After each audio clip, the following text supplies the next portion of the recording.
Hello friends, welcome to my YouTube channel.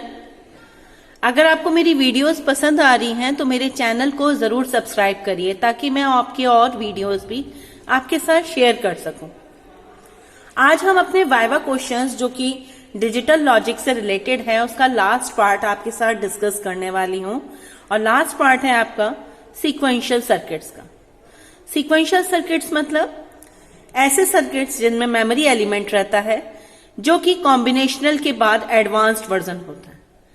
Sequential circuits में हम जो टॉपिक्स कवर करेंगे वो होंगे फ्लिप फ्लॉप, काउंटर्स, रजिस्टर्स, किस तरीके से उनके बीच में कनेक्शन होता है, क्या उसकी प्रॉपर्टीज होती हैं, ये सब। तो जो सबसे पहले बेसिक और मोस्ट प्रोमिनेंट क्वेश्चन है जो मेरे ख्याल से हर वाइवा में पूछा ही जाता है जब भी आपसे फ्लिप फ्लॉप की बात हो, कौन सा क्वेश्चन होता है ये होता है difference between combinational and sequential circuit. तो आपको ये बेसिक क्वेश्चन तो हमेशा ही पता रहना चाहिए कि क्या कॉम्बिनेशनल और सीक्वेंशियल सर्किट के बीच में डिफरेंस है। तो बेसिक डिफरेंस आपने पढ़ा होगा। आप जानते हैं कि कॉम्बिनेशनल सर्किट क्या होता है, ऐसा सर्किट जो कि सिर्फ गेट्स या डिकोडर्स या मल्टीप्लेक्सर से बना, जबकि सीक्वेंशियल सर्किट क्या होता है जिसमें मेमोरी एलिमेंट होती है। तो अगर आपसे डिफरेंस पूछा जाए तो बहुत सारे डिफरेंस है।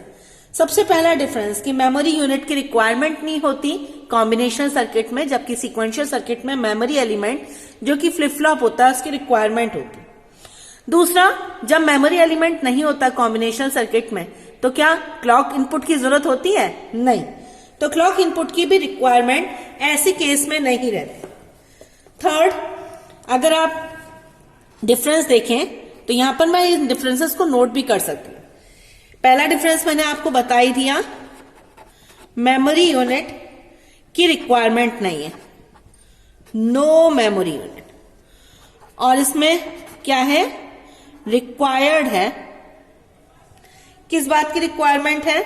मेमोरी यूनिट की।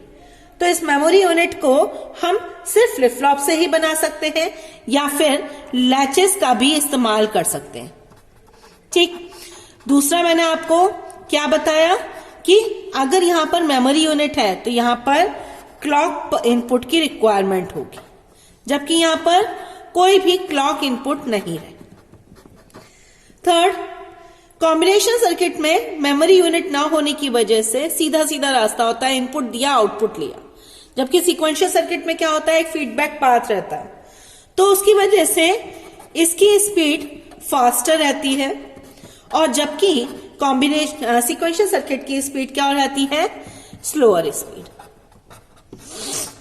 इसके अलावा जो सबसे मेन यहां पर नो मेमोरी यूनिट के साथ साथ आपने देखा होगा कि जो आउटपुट है, आउटपुट किस पर डिपेंड करता है, output depends only on input, जबकि इसमें क्या होता है, आउटपुट किस पर डिपेंड करता है, इनपुट पर और प्रीवियस आउटपुट पर, जिसे कि हम किस नाम से बताते हैं, करंट स्टेट के नाम से। तो प्रीवियस आउटपुट पर डिपेंड करता है, जिसे हम हिस्ट्री के नाम से जानते हैं कि पहला इसका जो इनपुट देने पर आउटपुट में क्या चेंजेस आए थे। अब उस आउटपुट को ही कंसीडर करते हुए फर्दर हमने इनपुट दिया और आउटपुट में चेंजेस को नोट किया।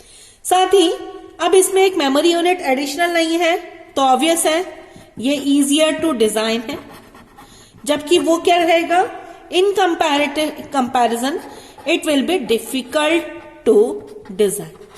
तो अगर आप इतने डिफरेंसेस भी बताएंगे तो आपका सफिशिएंट रहेगा ये बताने के लिए, जस्टिफाई करने के लिए कि आपका कॉम्बिनेशन और सीक्वेंशियल सर्किट में क्या डिफरेंस है। अब बात आती है कि आपसे अब फर्दर पूछा जाए कि कॉम्बिनेशनल सर्किट तो आपने पढ़ लिया है, लेकिन अब सीक्वेंशियल सर्किट आपके कितने टाइप के होते हैं, कैसे क्लासिफाई करेंगे। तो आप यहां पर लिख सकते हैं, नेक्स्ट क्वेश्चन आ सकता है, आपसे पूछा जा सकता है कि क्लासिफिकेशन दो, क्लासिफिकेशन ऑफ सीक्वेंशियल सर्किट्स। तो क्लासिफिकेशन क्या रहेगा सीक्वेंशियल सर्किट का, दो टाइप के रहेंगे आपके हिसाब से। कौन कौन सा? एक तो सिंक्रोनस सीक्वेंशियल सर्किट और दूसरा असिंक्रोनस सीक्वेंशियल सर्किट। अब जब आपसे वो ये इतना पूछ लेंगे तो इसके बाद में फर्दर आपसे वो पूछ सकते हैं कि अगर ये सिंक्रोनस और असिंक्रोनस सीक्वेंशियल सर्किट है तो उनमें डिफरेंस क्या है। तो नेक्स्ट क्वेश्चन आपके लिए क्या बनेगा? Difference between synchronous and asynchronous sequential circuit. अब सिंक्रोनस और असिंक्रोनस सीक्वेंशियल सर्किट में आप क्या डिफरेंस बताएंगे? सिंपल सा कि जो सिंक्रोनस सीक्वेंशियल सर्किट है उसका बिहेवियर यानी आउटपुट कैसे डिफाइन करते हैं हम? डिस्क्रीट इंस्टेंट ऑफ टाइम पर। यानी सिंक्रोनस सीक्वेंशियल सर्किट में आप जो भी क्लॉक पल्स देते हैं उस क्लॉक पल्स के अकॉर्डिंग आउटपुट को हम जज करते हैं, जबकि असिंक्रोनस सीक्वेंशियल सर्किट किसी भी टाइम आउटपुट को रिकमेंड कर सकता है। अब इसको और थोड़ा सा मॉडिफाइड वर्जन में पढ़ते हैं। सिंक्रोनस सीक्वेंशियल सर्किट में जितने भी एलिमेंट लगे होते हैं सभी को हम क्लॉक पल्सेस देते हैं और जो वो क्लॉक पल्सेस होती हैं वो सिंक्रोनाइज्ड मैनर में काम करती हैं। जो असिंक्रोनस सीक्वेंशियल सर्किट्स हैं, ऑब्वियस है सिंक्रोनस सीक्वेंशियल सर्किट या असिंक्रोनस सीक्वेंशियल सर्किट हो, ऐसा कोई भी सीक्वेंशियल सर्किट नहीं होता जो क्लॉक पल्स के बिना काम करे। तो क्लॉक पल्स तो देते हैं लेकिन सारे कंपोनेंट एक ही क्लॉक पल्स से कनेक्टेड नहीं रहेंगे। तो एक ही क्लॉक पल्स से कनेक्ट ना रहने की वजह से जब भी हम क्लॉक पल्स से प्रेस करेंगे तो वो एक बार में एक सिंगल प्रेस में आउटपुट को जज नहीं कर पाएंगे, आउटपुट वो प्रोड्यूस नहीं करेगा। पहले एक क्लॉक पल्स प्रेस करने की वजह से कहीं किसी एक कंपोनेंट से आउटपुट निकलेगा, वो कंपोनेंट का आउटपुट हो सकता है अगली कंपोनेंट के लिए इनपुट का काम करे, तब उसके बाद में उसका आउटपुट निकलेगा एंड सो ऑन। आप लोग ये वाला डिफरेंस सिंक्रोनस और असिंक्रोनस काउंटर के सर्किट को देखकर भी समझ सकते हैं। जैसा कि असिंक्रोनस रिपल काउंटर होता है, रिपल काउंटर में क्या करते हैं, जैसे आप काउंटर में करते हैं यूजुअली कि हम पहले वाले फ्लिप फ्लॉप के क्लॉक पल्स को तो हम कनेक्ट कर देते हैं मेन क्लॉक से, लेकिन नेक्स्ट वाला फ्लिप फ्लॉप क्या करते हैं, उसकी क्लॉक पल्स को प्रीवियस वाले फ्लिप फ्लॉप के आउटपुट से कनेक्ट करते हैं।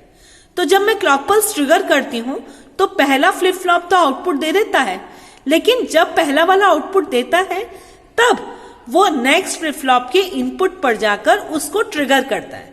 देन आफ्टर सेकेंड वाला जो फ्लिप फ्लॉप है वो आउटपुट को प्रोड्यूस करता है। तो ये क्लॉक पल्स तो दोनों कंपोनेंट में गई लेकिन सिंक्रोनाइज्ड मैनर में नहीं गई है, असिंक्रोनाइज्ड मैनर में गई है।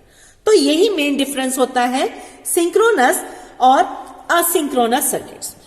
तो ये तो रही मेन बात। अब चलते हैं फ्लिप फ्लॉप पर कि फ्लिप फ्लॉप से रिलेटेड क्या क्वेश्चंस बन सकते हैं।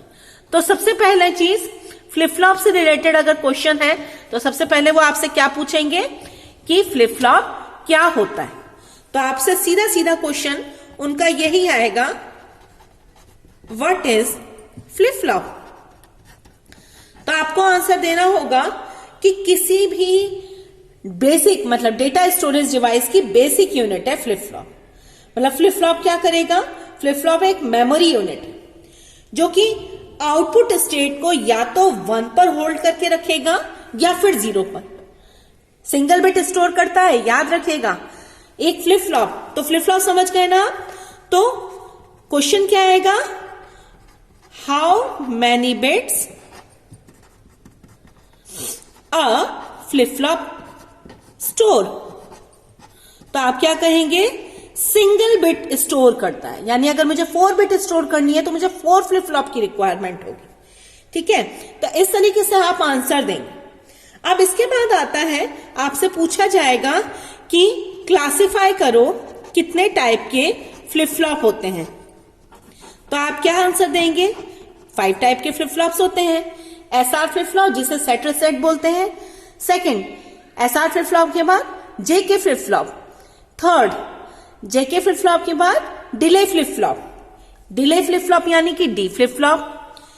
मैं यहां पर लिख देती हूं, नोट कर देती हूं, एसआर जेके, डी यानी कि डिले या डेटा, टी यानी कि टॉगल और मास्टर स्लेव। ये टाइप के फ्लिप फ्लॉप होते हैं। अब बात आती है, आपके क्वेश्चन पेपर में भी आ चुके होंगे कि कैसे हम ऐसा फ्लिप फ्लॉप के बाद what is the advantage of JK over SR. तो क्या एडवांटेज होता है जेके का एसआर के ऊपर? एसआर में जो 4 स्टेजेस होती हैं, वो 4 स्टेजेस में फाइनल स्टेज आपकी इनडिटर्मिनेट या इनवैलिड स्टेज होती है। उसी इनवैलिड स्टेज की वजह से हम उसका यूज काउंटर्स, शिफ्ट रजिस्टर्स, इन सब में नहीं करना प्रेफर करते हैं। इसीलिए जेके फ्लिप फ्लॉप बनाया जिसमें लास्ट स्टेज को इनडिटर्मिनेट स्टेज की जगह टॉगल स्टेज पे लाया गया है, जिसमें जब भी हम इनपुट में 1 1 देते हैं तो आउटपुट प्रीवियस स्टेज का अपोजिट हो जाता है। यानी जेके फ्लिप फ्लॉप में अगर 1 1 दिया तो प्रीवियस स्टेट अगर 0 है तो नेक्स्ट स्टेज आपकी 1 हो जाएगी, अगर प्रीवियस स्टेट 1 है तो नेक्स्ट स्टेट 0 हो जाएगी। तो ये डिफरेंस होता है एसआर और जेके फ्लिप फ्लॉप का। अब आपसे नेक्स्ट क्वेश्चन वो कर सकते हैं कि मास्टर स्लेव फ्लिप फ्लॉप का क्या यूज है? Use of master slave flip flop. या फिर क्वेश्चन पूछ सकते हैं रेस अराउंड कंडीशन क्या होती है?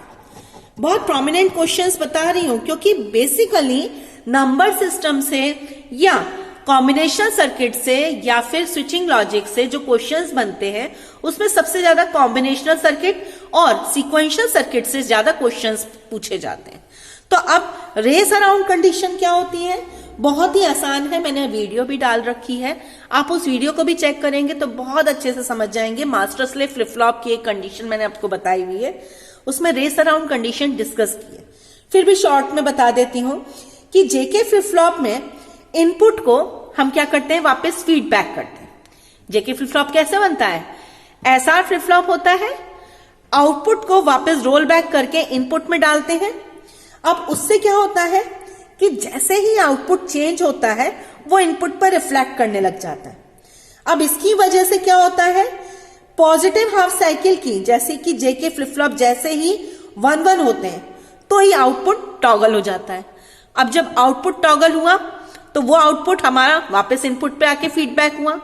और अगर अभी भी मेरी क्लॉक पल्स हाई बनी हुई है, यानी क्लॉक पल्स की वैल्यू अभी हमारी इस जेके फ्लिप फ्लॉप के डिले से क्या है, वैल्यू अभी कम है, तो उस केस में भी हमारा अभी आपका आउटपुट तुरंत चेंज हो जाता है।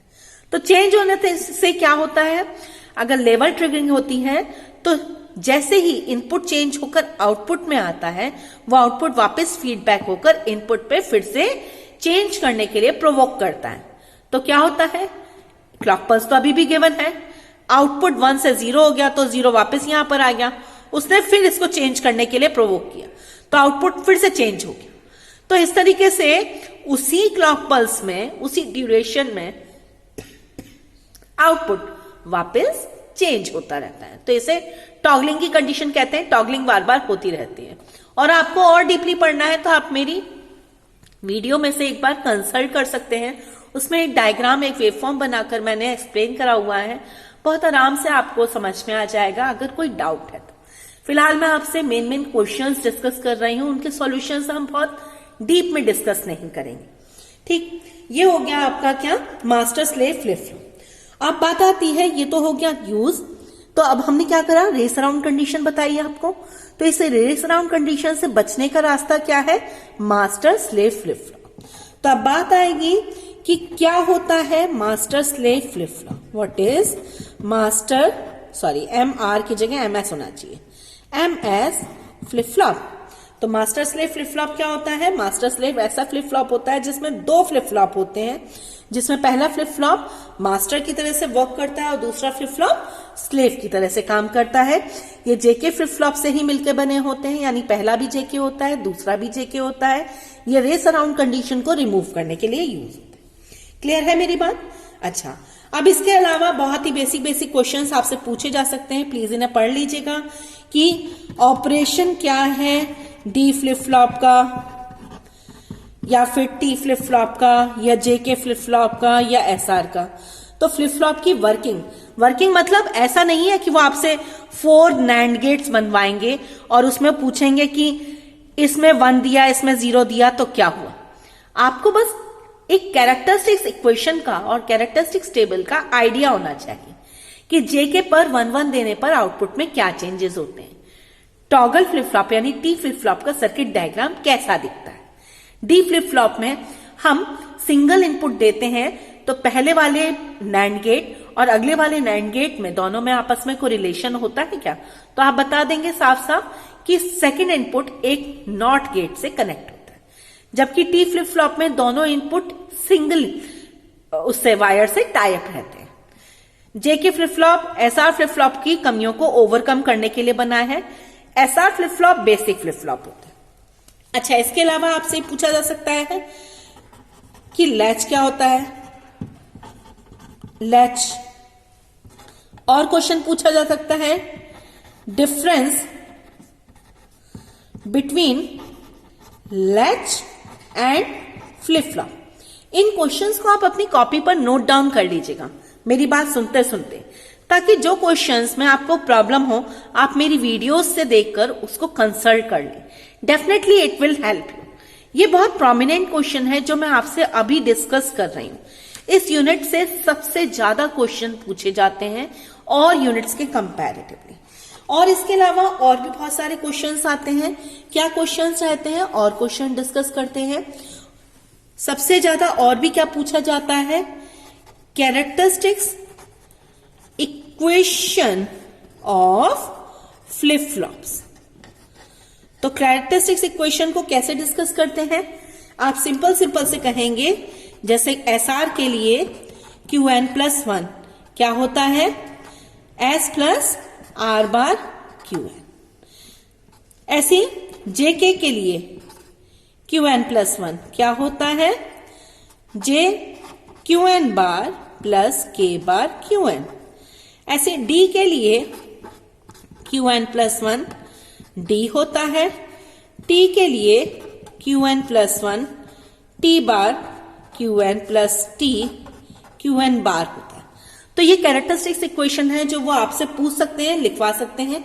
इसके अलावा वो कैरेक्टरिस्टिक्स टेबल भी बनवा सकते हैं, जैसे ट्रुथ टेबल जानते हैं आप, वो भी बनवा सकते हैं। वो कभी भी आपसे काउंटर डिजाइन नहीं करवाएंगे।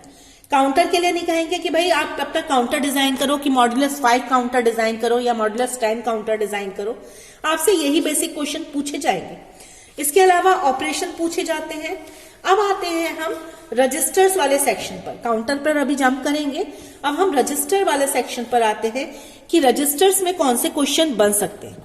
तो रजिस्टर्स में कौन से क्वेश्चन बनेंगे, वो आपसे क्या पूछ सकते हैं कि सबसे पहला क्वेश्चन वो बनेगा कि डिफाइन करो शिफ्ट रजिस्टर को। डिफाइन शिफ्ट रजिस्टर, तो आप डिफाइन कर देंगे शिफ्ट रजिस्टर। दूसरा क्वेश्चन ये बनेगा, शिफ्ट रजिस्टर कैसे डिफाइन करेंगे कि बाइनरी इंफॉर्मेशन किसी भी रजिस्टर में जब बार बार शिफ्ट की जाती है तो data as it is save करने के लिए हम शिफ्ट रजिस्टर का यूज करते हैं। तो शिफ्टिंग के लिए हम इसका इस्तेमाल करते हैं कि पहला डेटा डाला इसमें, फिर उसको फर्दर दूसरे रजिस्टर में शिफ्ट किया तो एज इट इज शिफ्ट होता जाए। दूसरा क्वेश्चन आपसे पूछ सकते हैं, वो क्या पूछ सकते हैं, शिफ्ट रजिस्टर में हम कौन से फ्लिप फ्लॉप का यूज करते हैं। तो शिफ्ट रजिस्टर में हम कौन सा फ्लिप फ्लॉप का इस्तेमाल करते हैं, हमेशा डी फ्लिप फ्लॉप का यूज करते हैं। ठीक, इसके अलावा क्या क्वेश्चन वो पूछ सकते हैं, डिले फ्लिप फ्लॉप मैंने बोला था, क्योंकि डी फ्लिप फ्लॉप में जो भी इनपुट देते हैं वही सेव होता है, इसीलिए शिफ्ट रजिस्टर। आप ये थोड़ा ना चाहोगे कि आप रजिस्टर में मैथ्स का रजिस्टर बनाओ और वो इंग्लिश का रजिस्टर बन जाए, नहीं ना। आप यही तो चाहते हो जैसा रजिस्टर में सेव किया है वह वैसी रहे, तो इसीलिए शिफ्ट रजिस्टर में डी फ्लिप फ्लॉप ही यूज करते हैं। अब इसके अलावा और क्या क्वेश्चंस होते हैं, टाइप्स ऑफ शिफ्ट रजिस्टर्स, ये क्वेश्चन पूछा जाता है। तो चारों टाइप बता दीजिएगा, सीसो, सीपो, पीसो और पीपो, ठीक है। इसके अलावा एक्साइटेशन टेबल्स पूछी जा सकती हैं। एक्साइटेशन टेबल तक तो बात कम बनेगी, इतने क्वेश्चन तक ही काफी रहेगा। तो सीक्वेंशियल सर्किट इस तरह से बता पाएंगे। अब काउंटर वाले सेक्शन पर आते हैं। काउंटर वाले सेक्शन में सबसे पहला क्वेश्चन, डिफरेंस बिटवीन, पहले तो क्या था, सिंक्रोनस सीक्वेंशियल और असिंक्रोनस सीक्वेंशियल सर्किट में डिफरेंस था। अब क्या आएगा, synchronous counter and asynchronous counter में डिफरेंस पूछा जाएगा। तो इस क्वेश्चन को तो एग्जामिनेशन के पर्पज से भी आप तैयार कर लीजिएगा, एक प्रॉपर टेबल है, उस टेबल को आप तैयार कर लीजिएगा। इस टेबल के हिसाब से वही होगा। काउंटर्स में, असिंक्रोनस काउंटर में मैंने अभी आपको बताया था कि पहला फ्लिप फ्लॉप तो आपका क्लॉक पल्स से कनेक्टेड रहता है, लेकिन दूसरा फ्लिप फ्लॉप प्रीवियस स्टेज के आउटपुट से कनेक्टेड रहता है। तो इस तरीके से क्या होता है, जब हम क्लॉक पल्स प्रेस करते हैं तो पहला फ्लिप फ्लॉप आउटपुट देता है, फिर पहला फ्लिप फ्लॉप आउटपुट जो देगा वो दूसरे फ्लिप फ्लॉप में जाएगा, फिर उसकी जाके स्टेज चेंज करेगा।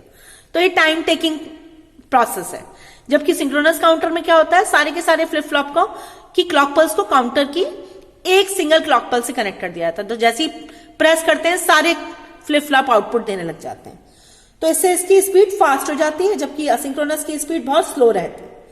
तो सिंक्रोनस काउंटर में सारे flip flop sequential simultaneously work करते हैं, जबकि इसमें एक के बाद एक काम करते हैं। ठीक, तो इस तरीके से आप डिफरेंस बता पाएंगे।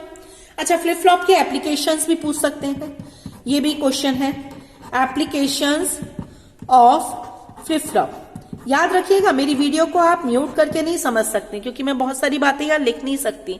इतने बहुत सारे मटेरियल को एक शॉर्ट वीडियो में डालना फीजिबल नहीं है, लेकिन फिर भी मैं कोशिश कर रही हूँ ज्यादा से ज्यादा क्वेश्चन आपके साथ डिस्कस कर सकूं। एप्लीकेशन क्या है फ्लिप फ्लॉप की? पहला मेमोरी एलिमेंट की तरह यूज हो रहा है, दूसरा डिले एलिमेंट की तरह यूज हो रहा है, काउंटर और शिफ्ट रजिस्टर में बेसिक बिल्डिंग ब्लॉक है, डेटा ट्रांसफर यूनिट की तरह से यूज होता है, फ्रीक्वेंसी डिवीजन और काउंटर की तरह से यूज होता है। अब कॉम्बिनेशन सर्किट का एग्जांपल क्या देंगे? Adder, subtractor, multiplexer, decoder, encoder. Sequential circuit का एग्जांपल क्या देंगे? Counter, shift registers, flip flops, ये सब इसके एग्जांपल। ठीक है, अब डिजाइन प्रोसीजर पर आते हैं सिंक्रोनस काउंटर के। सिंक्रोनस काउंटर का डिजाइन प्रोसीजर अगर आपको देखना है तो मेरा एक 3 बिट सिंक्रोनस काउंटर मैंने डिजाइन करा हुआ है, प्लीज उसको देखिएगा तो आपको वो पूरा समझ में आ जाएगा। एग्जामिनेशन पर्पज से भी वो इम्पोर्टेंट है, बट यहाँ के लिए ज्यादा इम्पोर्टेंट नहीं है, क्योंकि मुझे लगता नहीं है कि इतना ज्यादा कुछ बनवाया जाएगा। डिजाइन प्रोसीजर ऑफ काउंटर ज्यादा इंपॉर्टेंट नहीं है, फिर भी कभी कभी पूछ लेते। ठीक, अब इन सब के अलावा बाय डायरेक्शनल शिफ्ट रजिस्टर या यूनिडायरेक्शनल शिफ्ट रजिस्टर क्या होते हैं, ये भी पूछा जा सकता है। और इसके अलावा आपसे फिलहाल तो मेरी समझ में इतना ही पूछा जा सकता है जो कि सीक्वेंशियल सर्किट में से बनता है। आज की वीडियो में इतना ही रखते हैं, आगे फर्दर ऐसी शॉर्ट वीडियो में बनाने की जो कि लेंथी होती जाती है, डिस्कस करते करते मैं आपके साथ शेयर करती रहूंगी। तब तक के लिए अपने एग्जामिनेशन के लिए वेल प्रिपेयर्ड रहें। All the best. Thank you.